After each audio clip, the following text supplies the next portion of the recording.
tidak selalu mengandalkan orang. Kalau bisa dilakuin sendiri, mending dilakuin sendiri gitu. Jadi mungkin kebawanya kayak gitu ya. Entah kenapa ada kepuasan tersendiri juga, misalnya ngerakit sesuatu, bikin sesuatu, suka aja gitu DIY apa. Dan dia tahu suaminya nggak terlalu berguna, jadi kayak mending saya aja gitu. Karena gini, kamu tuh bukan yang nggak berguna. Kalau minta tolong sama kamu, akan lebih banyak ngomongnya daripada ngerjainnya. Oh, jelek banget. Banyak nanyanya, ini kok gimana sih? Tapi kayak gini, kesel kan, jadi sini aku aja. Kan dulu penyiar Mbak, penyiar jadi ngomong kerjaannya hanya ngomong. Kerjaannya Kenapa lagi? Sebentar ya. Jadi gue selalu menganggap iya ya kalau misalnya di keluarga ini emang paling berguna Sabay sih. Gue tuh cuma supporter aja. Gue tuh cuma supporter karena dia melakukan banyak hal dengan luar biasa tanpa ada gue gitu. Tapi bagaimana ya, Abang?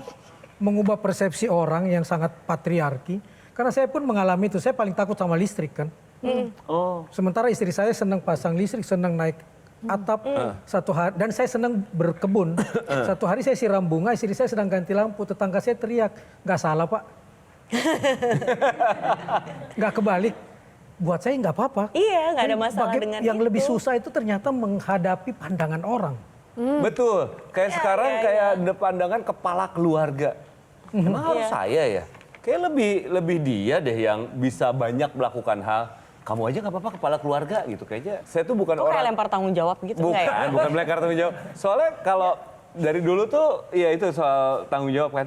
Ketua kelas, pokoknya hal-hal yang menjadi ketua apa segala macam tuh saya kayak bales gitu loh. Biar yang lain aja gitu. Salah satunya di sini di keluarga ini juga kayaknya lebih bagus dia yang kerjain. Nah ini menarik nih, Kak Ringo tadi kan sempat mengatakan ya tumbuh di keluarga yang kaku. Sehingga Ringo dan Sabay memastikan jangan sampai anak-anak itu mengalami hal serupa. Seperti apa sih parenting sebenarnya? Apakah ada good cop, bad cop yang diterapkan begitu?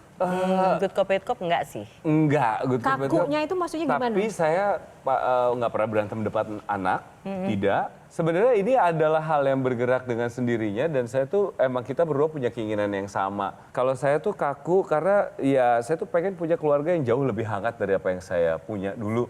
Gitu. Ada pengalaman yang membekas apa sih Kak Ringo? Karena kan masing-masing orang kan pasti punya mungkin sesuatu yang tidak ingin terulang ketika dia sudah menjadi seorang orang tua gitu ya. Saya punya seorang bapak yang adalah militer, bukan hanya militer tapi dulunya adalah intel bagiannya. Jadi tidak punya jam kantor. Saya tuh pernah kadang-kadang mikir, aduh seandainya bapak saya cuma pekerja kantoran biasa, kayaknya punya waktu yang lebih pasti sama keluarganya gitu. Bukannya tidak mau menghargai gitu, tapi saya tuh kok pengen ya dulu tuh kalau mengingat masa kecil saya tuh masa-masa saya banyaknya sama ibu gitu loh. Sama ibu karena ibu yang selalu ada. Ibu yang kadang juga capek, marahin anaknya bisa kan saya juga berani berantemnya sama ibu karena saking deketnya kan gitu.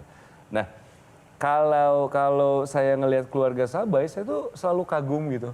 Hubungan kakak adik dia dengan kakaknya yang sekarang masih hangat. Kalau ngelihat ibunya dia setiap kita pulang ke Bali ibunya selalu belanja mainan di pasar, selalu ada surprise bikin ayunan. Kok hangat sekali ya dengan dia masih sebesar ini tuh senang. Bukan berarti lebih baik atau enggak, cuma saya sukanya adalah melihat keluarga yang gitu dan saya sehingga percaya sekali kalau Sabay yang jadi megang setirnya keluarga ini, kalau keluarga ini adalah mobil, saya yakin dia akan membawa mobil ini ke arah yang jauh lebih baik dengan jalan yang tanpa jalan yang terjal gitu loh. Kalau aku gini sih, sorry kalau nggak sepakat. Laki-laki diciptakan untuk menyangga tangis perempuan.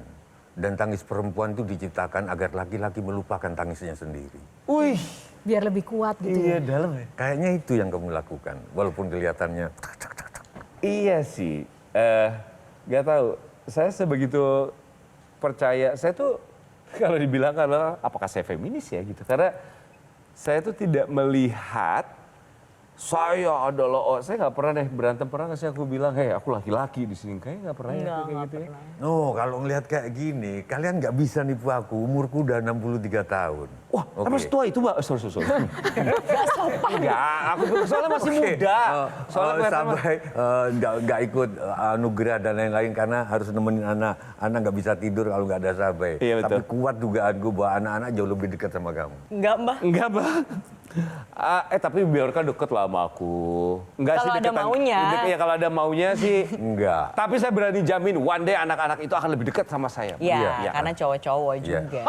Pasti Mbak, saya janji sama Mbak. Jadi kalau tadi omongannya Sabay Nggak baik. diteruskan, udah kamu nggak usah ikut bantu aku nukang. Kamu nggak ada gunanya di situ. Nggak ada gunanya di sektor tukang. Iya. Tapi untuk nemenin anak-anak Iya di depan betul. dia.